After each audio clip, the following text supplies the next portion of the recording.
Palakpak para sa ating Diyos na buhay. Amen. Hallelujah.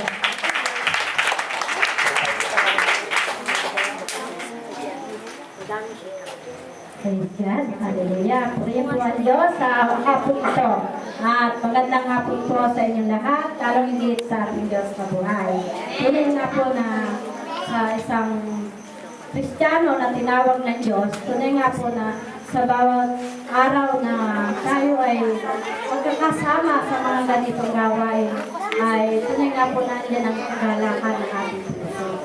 At alam ko na ang Diyos ang po sa inyo upang kayo ay makasama namin sa gawain ito. At tunay nga po sa aking buhay bilang isang Kristiyano, marami pong ginawa ang Diyos sa aking buhay.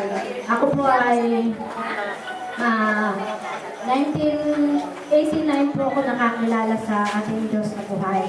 At tunay nga po sa pamamagitan ng kanyang salita, ako po ay nahubog ng kanyang salita sa pamamagitan ng ating mga pastor.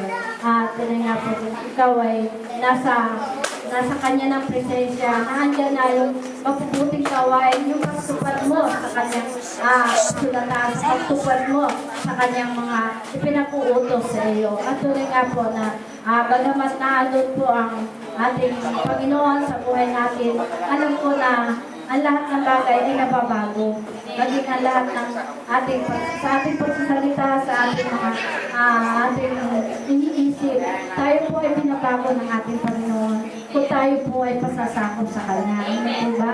Tunay nga po, hindi po masasabing ikaw ay mabait, ikaw ay masunurin, ikaw ay mapagpakumbaba. Subalit, nandiyan pa rin po yung nandiyan pa rin po, nakagagawa ka pa rin po ng kasalanan. At tunay nga po sa pamagitan ng salita ng Diyos, ako po ay hinubog ng Diyos upang sa bawat salita niya ay tunay nga po na ito po ay sinusunod ko at tinutupad ko. At alam ng Panginoon kung gaano ko siya kamahal, kung gaano kamahal ng Diyos ang bawat isa sa atin.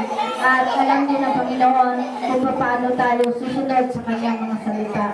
At sa aking buhay, tunay nga po na bilang isang anak ng Diyos, alam natin na mayroon pa rin pagsubok sa buhay natin ito. Bagamat sabi nga po sa kanyang salita sa awit, buksan po natin ang awit 37 verse 23.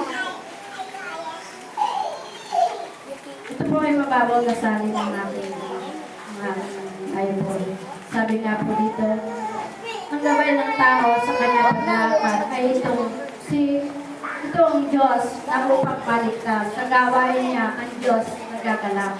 Amen po ba? Tunay nga po na ang ating Panginoon, gabay natin sa ating nilalakad sa patungo sa kanyang hangganan, patungo sa pangako niya ang buhay na walang hanggan.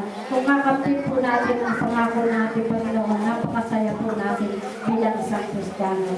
At tunay nga po na sa pamamagitan ng pagbabago ng ating puso, sa pamamagitan ng binago niya tayo ng kanyang salita, ay tunay nga po na tayo tutuwirin niya lagi sa ating pagiging isang Kristiyano. Tutuwid niya tayo bilang isang Kristiyano. At tunay nga po, sa pamamagitan ng kanyang mga salita, sa gabay ng ating Diyos, sa paglakad natin sa matuwid na landas, tayo po ay kanyang ginagabayan lagi. At tayo po ay kanyang binibigyan ng kalakasan. Tunay nga po sa kalakasan niya, lagi po tayo magpakatatag sa ating pananampalataya sapagkat yun po ang nais ng ating Panginoon. Manampalataya tayo ng lubusan sa Kanya sapagkat ang Diyos po ang nagpapala sa atin. Ang Diyos po ang nagbibigay ng lahat ng kalakasan, ng biyaya, ang lahat ng bagay ay nanggagaling sa Kanya. Kaya marapat lang po natin na siya ay pasalamatan lagi. At tunay nga po sa pagpapatuloy sa inyo ay ang aking buhay na tunay nga na nawalan na rin po ako ng trabaho. Andun po na naghihirap na rin po ang aking pamilya. Wala po kami ng sapat na kinikita. Subalit, hindi po nagpabaya ang Panginoon sa amin. Lagi po na andyan ang Panginoon na nagbibigay. Sabi nga po, God shall supply all your needs according to His riches and glory. Amen? Tunay nga po na andyan ang Panginoon na nagsusupply sa inyo lahat ng pangangailangan. na ibibigay ng Panginoon sa lahat ng oras, sa lahat ng bagay, ay naroon ang Panginoon. Sabi nga, hindi may siyang kamay ng Panginoon upang tayo kanyang abibig. At nagpapasalamat din po ako sa Panginoon dahil naandyan din po ang kanyang katugunan sa aking mga panalangin na bagamat sa pag-layhans ko po ng kamay sa aking mga apo na tunay nga po na may mga karamdaman. Andyan po na tunay nga na andyan po ang pagpapala ng Panginoon na ito po ay kanyang pinagagaling sa paghaplos ng kamay ng ating Panginoon. At ako po ay ginagamit niya upang ang aking mga apo na ito ay sa pamagitan ng panalangin na pag-layhan sa kanyang buhay. Tunay nga, andyan ang kagalingan na ibibigay ng ating Panginoon para sa kanya. At tunay nga po, nagsisihan din po ako na minsan ay lumapit sa akin na isang babae na nahihirapan. Ano ko sa kanya? Ano ba ang nararamdaman mo? Sabi niya, nahihirapan po ay nalingan. Nandun po yung upo ko. Sabi ko, alam mo, ang Diyos na nagpapagaling sa ating buhay. Ang Diyos na lapitan mo upang maramdaman mo ang kagalingan. Hindi yung maramdaman. Tunay nga po na sabi ko doon sa babae, alam mo, kung tatanggapin mo lang din ang ating Panginoon bilang pagpapagligtas ng iyong buhay, ay makakamit mo ang tunay na kagalingan ng iyong buhay.